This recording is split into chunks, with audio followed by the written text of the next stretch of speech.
The EU's enlargement commissioner is in Serbia for talks about the country's membership bid to the bloc. Thousands of trade union members protest in Bucharest, saying the state takes too much of their wages in tax.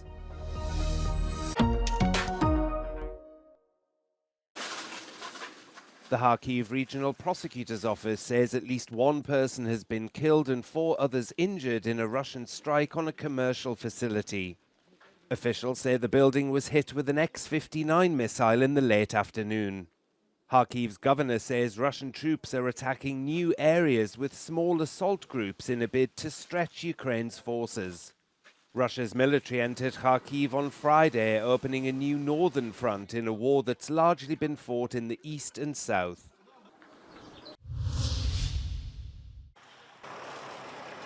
Clear-up operations are ongoing at a partially collapsed apartment block in the southern Russian city of Belgorod.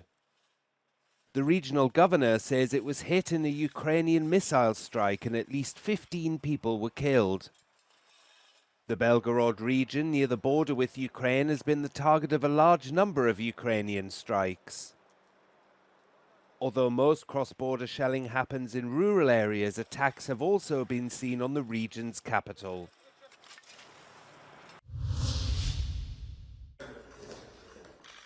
Serbia's President Alexander Vučić has welcomed the EU's enlargement commissioner to Belgrade for talks about the country's membership. Oliver Vahe said the next European Commission would have to be an enlargement commission and hoped to see Serbia join. But he also said that Belgrade needs to continue with democratic reforms. One cannot forget about the need to aligning further with the EU foreign policy. This is, again, something that we have discussed and where we need Serbia to move along. Vučić was optimistic that Serbia's non-alignment with EU foreign policy would not hamper efforts to join the bloc.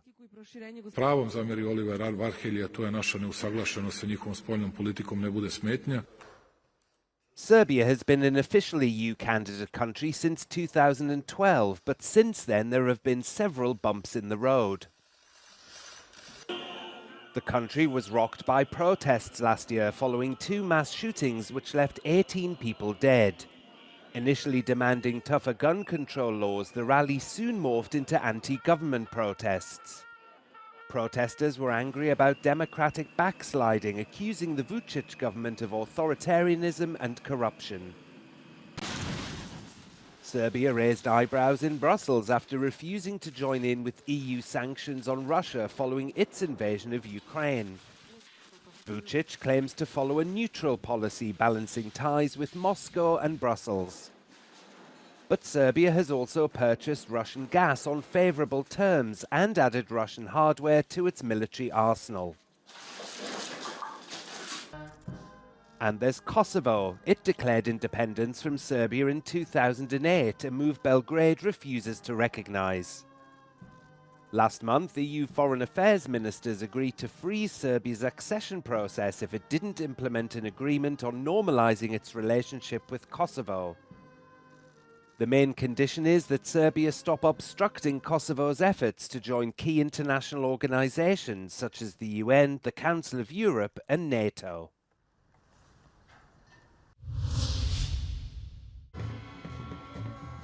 Romania's National Trade Union has held a protest outside the parliament in Bucharest to demand lower rates of tax. Around 3,000 protesters took part, accusing the government of taking too much money in social contributions. The World Bank says some 5 million Romanians have emigrated in search of better salaries abroad since 1989. Suntem copleșiți de taxe, de impozite, să scadă impozitarea pe taxa de muncă, birurile să scadă. În felul acesta am putea să avem, să ne ridicăm cumva nivelul de trai la noi în țară, să nu mai fim nevoiți să mai plecăm. Protesters claim that more than 42% of their gross income goes to the state, compared to the EU average of 38%. According to Eurostat data, low wages and high taxation caused Romania to register the third lowest employment rate in the EU in 2023 after Italy and Greece. Only 69% of Romanians aged between 20 and 64 are in employment, meaning that almost a third of the adult population doesn't work. In 2023, Romania had an employed population of 7.7 million people, but only 5.6 million paid social security contributions. 2.1 million employed people didn't pay any contributions at all, although in some cases they received benefits.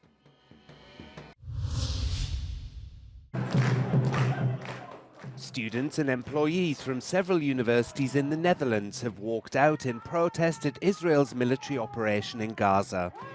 Demonstrators entered the University of Amsterdam building and built barricades using office furniture. The university reported trespassing and vandalism and requested police intervention. The mayor of Amsterdam, the police chief and the public prosecutor deployed riot police to break up the protest. It's unclear how many protesters were arrested.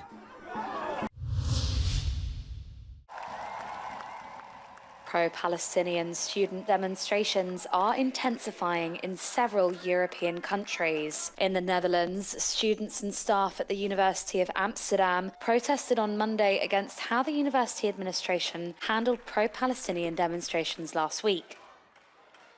During violent clashes, police dispersed a student demonstration in support of Palestine last Wednesday. The demonstrators are denouncing Israel's war against Hamas in the Gaza Strip and call on their university to end its academic relations with Israel.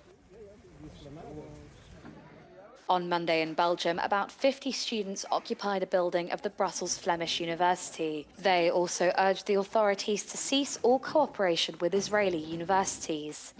Arriving with sleeping bags, water and food, the students were determined to occupy the building until their calls are heeded. Similar events have also taken place in Ghent, Liège and Brussels Francophone University. Brussels is hitting back after the Eurovision Song Contest banned the display of European flags. Fans who carried the blue flags for the grand final on Saturday were told to relinquish them in order to be allowed entrance into the venue. The European Commission says the decision is completely regrettable and is demanding explanations from the organiser, the European Broadcasting Union. In a statement, the EBU says this year's policy did not include an express ban on the European flag, but that the rules against flags had been more rigorously enforced due to heightened geopolitical tensions. This was an apparent reference to the Israel-Gaza war, the protests in Georgia, and Russia's invasion of Ukraine. The Commission maintains that the EBU should avoid making geopolitical assessments. C'est dans les moments où une situation géopolitique peut être vue comme compliquée qu'il faut réaffirmer ses valeurs et son attachement. Et ce sont des valeurs les valeurs de liberté, les valeurs de diversité culturelle, les valeurs d'entente entre les peuples qui sont justement les valeurs qui sont portées depuis des décennies et avec beaucoup de talent par le concours Eurovision. Je pense que c'est justement à ce moment-là qu'il faut pouvoir montrer ces valeurs, les illustrer, y compris avec le drapeau de l'Union européenne.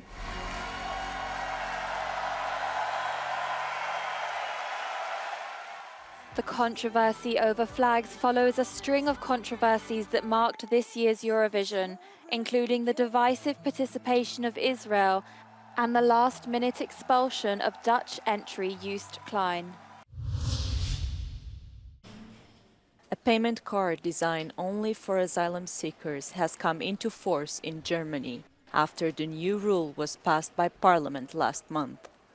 Migrants are not able to transfer money outside Germany in a bid to prevent them from sending money to family and friends abroad or to smugglers.